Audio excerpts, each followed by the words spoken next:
Bismillahirrahmanirrahim. Assalamualaikum warahmatullahi wabarakatuh. Anak-anak tahun 6. Hari ini kita akan lihat tajuk daya. Cikgu dah bagi pengenalan tentang daya. Okey, sebelum ni cikgu dah bagi sebuah sedikit ringkasan ataupun pendahuluan lah. Okey, gambaran apakah itu daya. Jadi hari ini kita nak lihat kepada kesan daya. Jadi daya ini satu benda yang tidak boleh dilihat. Kita tak boleh nampak daya ni.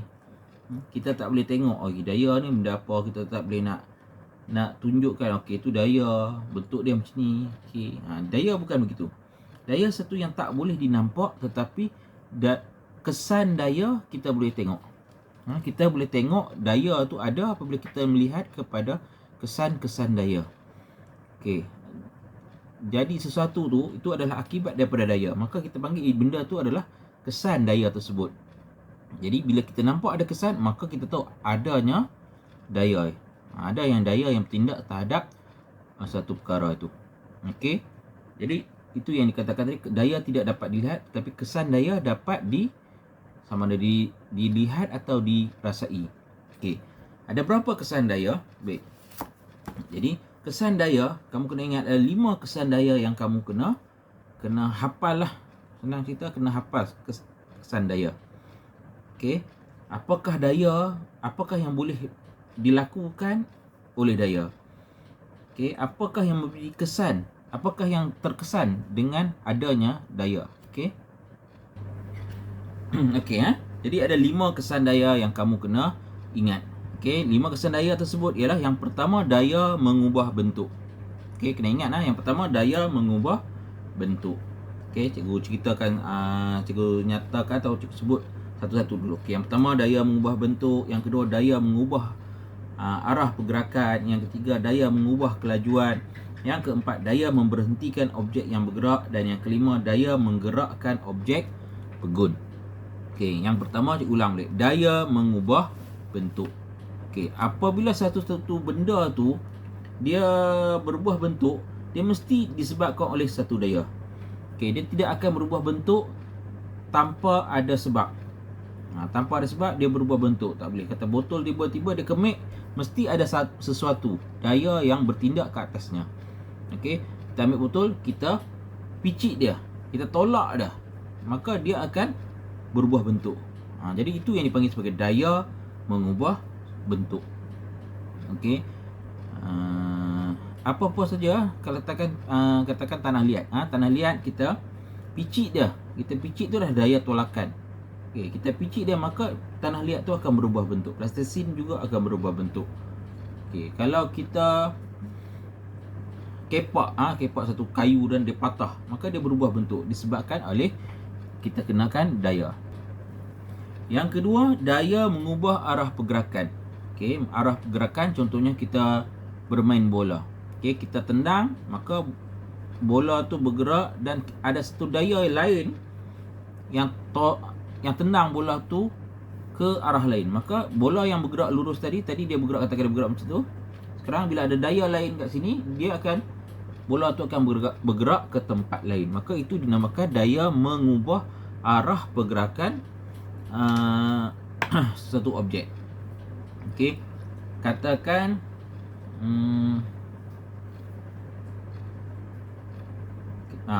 permainan golf. Okey, kamu lihat orang main golf, dia akan tengok, selain bila dia pukul, dia tak main pukul gitu, sebab dia akan lihat juga kepada arah tiupan angin.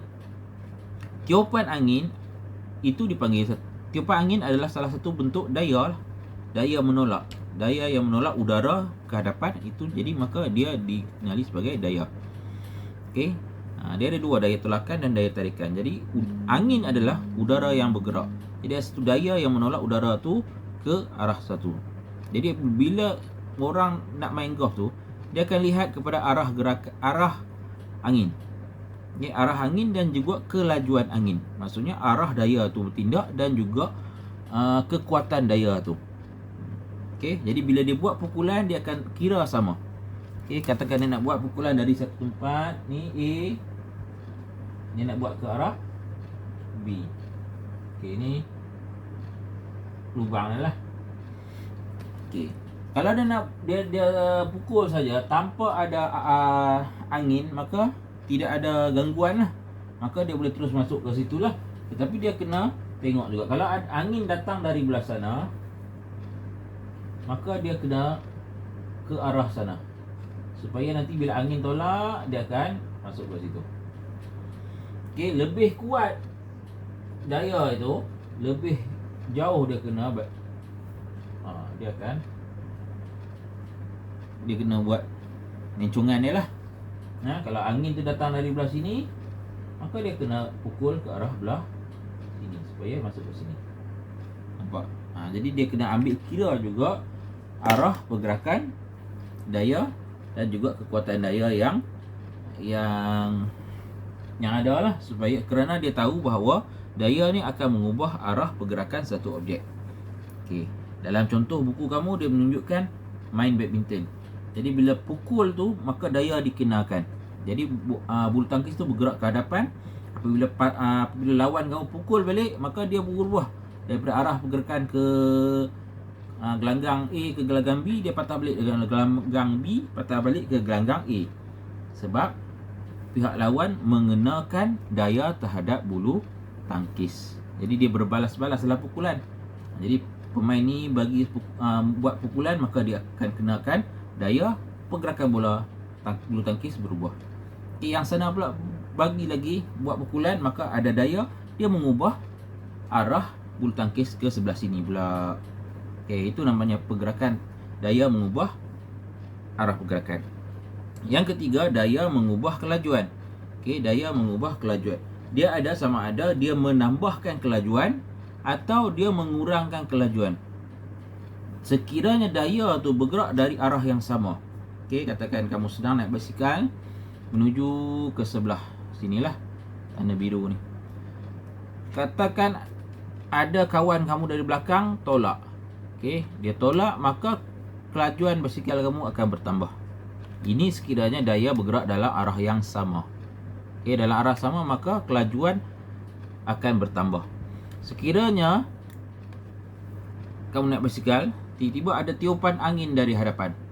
Okey, tiupan angin dari hadapan, maka kelajuan semakin berkurang.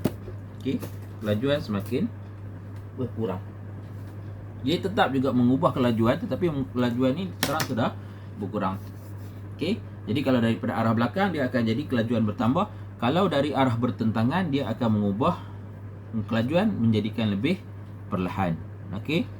Kalau tadi kalau dari arah sisi pula, dia akan mengubah ni lah tadi, mengubah arah pergerakan. Okey, ni basikal kamu tiba-tiba ada satu angin yang kuat datang dari belah sini. Okey, basikal kamu sudah melencong. Okey, ataupun sebuah kereta lalu tiba-tiba ada pula lori datang dari belah sisi nak berlanggar, maka kereta ini telah berubah arah. Yang tadi yang nombor 2 mengubah arah. Okey, tapi kalau dari arah yang sama, arah yang sama ada daya, maka dia akan menjadi lebih laju. Sekiranya dari arah yang bertentangan, dia akan memperlahankan atau mengurangkan kelajuan pergerakan. Okey, dia dah slow dah. Okey, tu 1, 2, 3. Yang keempat, daya memberhentikan objek yang bergerak. Sekiranya daya yang sama dikenakan, sama kuat, daya ni, arah pergerakan ni sama dengan daya yang bergerak ke depan ni sama kuat, dia akan berhenti. Okey, sama-sama laju lah, dia akan berhenti. Kalau tak sama laju pun, dia akan memperlahankan sehingga satu masa dia akan memberhentikan objek tersebut. Okey, kalau di angkasa lepas dia tidak ada daya geseran. Nanti kamu akan lihat kepada daya geseran. Daya geseran, daya yang datang dari arah bertentangan lah. Jadi kalau daya datang dari arah bertentangan, dia akan memperlahankan objek dan sehingga satu masa dia akan berhenti. Di angkasa lepas dia tidak ada daya geseran tersebut, maka satu benda tu yang bergerak di angkasa lepas, dia akan terus bergerak, takkan berhenti. Jadi objek selalunya kita baling, kita golek dan sebagainya, dia berhenti disebabkan ada daya yang menentang dia. Daya yang terbalik menentang ni dipanggil sebagai daya geseran. Okey, jadi daya boleh memberhentikan objek. Satu lagi tadi memberhentikan, ni dari benda bergerak dia berhenti. Yang kelima, dari benda yang berhenti dia bergerak. Benda berhenti ni kita panggil objek pegun. Objek pegun ni objek yang tak bergerak. Okey, kalau kita letak satu benda, dia duduk diam macam ni. Okey, ini panggil objek pegun. Jadi macam mana kita nak gerakkan? Kita kenakan daya. Okey, cikgu tiup dia, maka dia jatuh. Jadi kamu tengok satu benda tingkap tiba-tiba bergerak, faham? Mesti ada daya yang bertindak ke atas tingkap tersebut. Sama ada orang tolak ataupun ada angin yang bertiup kencang. Nampak? Jadi dia terbalik. Nombor 4, nombor 5 dia terbalik. Yang nombor 4 tadi, dia boleh memberhentikan objek yang sedang bergerak. Yang kelima, benda yang tak bergerak, daya boleh budget, jadi dia bergerak. Itu 5 kesan daya yang kamu kena ingat. Okey? Saya ulang balik rumusan dia. Daya mengubah bentuk, kita kenakan daya, maka katakan botol akan kemek. Daya mengubah arah pergerakan, daripada satu arah ni daya kenakan ni dia akan patah balik, ataupun dari arah sisi dia akan melencong. Itu daya mengubah arah. Daya boleh juga mengubah kelajuan, sama ada bagi laju atau bagi perlahan, ikut kepada mana daya itu bertindak. Yang keempat, objek yang sedang bergerak, daya boleh memberhentikan dia. Okey, objek yang sedang bergerak, daya boleh memberhentikannya. Okey, objek yang tidak bergerak pula, duduk diam, daya boleh menggerakkan objek tersebut. Duduk diam, daya boleh menggerakkan objek tersebut. Okey, jadi benda semua ini ada dalam kehidupan seharian, kamu boleh perhatikan. Kamu tengok keliling kamu tengok. Itu semua kesan-kesan daya. Okey. Jadi cikgu dah masuk ke tadi sedikit tentang daya geseran. Apa itu daya geseran? Okey. Daya geseran adalah daya yang terhasil apabila dua permukaan bersentuhan. Okey, antara satu sama lain. Okey, daya geseran itu berlaku apabila dua objek bersentuhan. Jadi ada syarat dia. Ada dua syarat penting untuk adanya daya geseran. Yang pertama, dua permukaan bersentuh. Okey, mesti dua permukaan ni bersentuh. Kalau tak bersentuh, maka tidak ada daya geseran. Okey, jadi tengoklah bersentuh berapa. Kalau kamu tengok macam okey, kalau kamu tengok kes tahi bintang. Tahi bintang tu dipanggil meteor. Okey, dia asal daripada batu yang di angkasa lepas dipanggil meteoroid, dia masuk ke atmosfera. Maka batu ini ditarik oleh graviti, maka dia jatuh dengan kelajuan yang sangat tinggi. Kan? Dia jatuh sangat tinggi dan dia terbakar. Kenapa dia terbakar? Sebab ada daya geseran. Jadi batu ni sentuh dengan siapa? Adakah ada batu lain di sebelah tu yang bergesil? Tidak. Batu meteoroid tu, dia jatuh tu, masa dia bergerak tu, dia bergesil dengan atmosfera. Dalam atmosfera, dia special daripada angkasa lepas. Angkasa lepas tidak ada. Dia tidak ada udara. Tetapi dalam atmosfera, dia ada udara. Jadi batu tadi bergesil dengan udara dengan kelajuan yang sangat-sangat tinggi. Maka dia akan panas. Itu adalah hasil daripada daya geseran. Daya geseran menghasilkan haba. Jadi dia menjadi sangat panas, maka dia akan terbakar. Okey. Jadi jangan kamu fikir dia bersentuh tu, sentuh satu objek dengan satu objek semata-mata. Boleh juga daripada satu objek dengan udara. Tapi nak memberi kesan daya geseran sehingga panas terbakar tu, mestilah kelajuan yang sangat tinggi lah. Setakat macam kamu berjalan saja tak terbakar. Kamu sentiasa saja bersentuhan dengan udara. Sementara cikgu cakap ni, cikgu sentiasa bersentuhan dengan udara. Kalau cikgu ni gerak-gerakkan tangan, dia takkan keluar api lah. Sebab kelajuan dia sangat rendah. Jadi terbakar tu menghasilkan daya geseran yang mengeluarkan haba tu, mestilah pergerakan dia sangat laju. Okey. Jadi dia dua permukaan yang bersentuhan, yang pertama. Yang kedua, dia mestilah bergerak dalam arah bertentangan. Okey. Jadi daya geseran mesti bertindak bertentangan dengan pergerakan objek. Okey. Katakan okey. tangan kamu ni kamu letakkan macam ni. Okey. Okey, syarat pertama mesti bersentuhan. Okey, kalau kita tak ikut syarat tu, kita tak bagi dia bersentuh. Okey, kita geselkan. Adakah kita akan rasa panas? Gesel lah berapa banyak lama pun dia tak berasa panas di permukaan ni sebab dia tidak bersentuhan. Okey. Dia rasa panas adalah kesan daripada daya geseran lah. Jadi bila tidak ada daya geseran maka tidak adalah rasa panas tu, tak haba tidak terhasil. Maka tidak ada daya geseran sebab kamu tidak ikut syarat yang pertama. Syarat yang kedua dia dia sekarang kita bersentuhan. Dah bersentuhan, syarat kedua dia mestilah arah yang bertentangan. Okey, kamu tak nak ikut syarat tu. Okey, adakah dia akan menghasilkan daya geseran? Adakah ada daya geseran di situ? Okey, kalau ada dia akan menghasilkan haba. Jadi kalau kita bagi dia sentuhan tetapi kita gerak dia pada arah yang sama. Tangan kiri dan tangan kanan bergerak arah yang sama. Okey, yang kiri ke atas, kanan ke atas. Kiri bawah, kanan bawah. Gosok macam tu. Gosok. Adakah dia ada daya geseran? Tidak ada. Kamu gosok macam ni, gosoklah, dia takkan jadi panas. Okey. Sebab kamu tak ikut syarat yang kedua. Nak ada daya geseran mesti ikut dua-dua syarat itu. Yang pertama dia mesti bersentuhan dan arah bertentangan. Yang ini ke atas, tangan ni ke bawah, dia bertentangan. Yang ni ke atas, tangan yang ini ke bawah. Kamu gosok lama-lama. Gosok, kamu akan rasa panas. Maksud letak telinga, kamu akan rasa panas sebab daya geseran dia menghasilkan haba. Okey, jadi dua syarat tu mesti dipatuhi untuk adanya daya geseran. Okey Jadi cikgu nak sentuh itu saja untuk hari ini. Nanti kita akan lihat lagi lebih lanjut tentang daya geseran dan kesan-kesan daya geseran. Jadi tugasan kamu untuk hari ini yang pertama, tadi cikgu dah kata 5 kesan daya. Jadi kamu nyatakan, tulis dalam buku kamu 5 kesan daya. Okey. 5 kesan daya ni, kemudian cikgu nak kamu buat satu aktiviti ataupun buat satu lakonan simulasi untuk setiap perkara. Daya mengubah bentuk. Jadi kamu ambil lah beberapa benda, kamu buat benda tu ubah bentuk. Ambil plasticine, kamu tonyoh.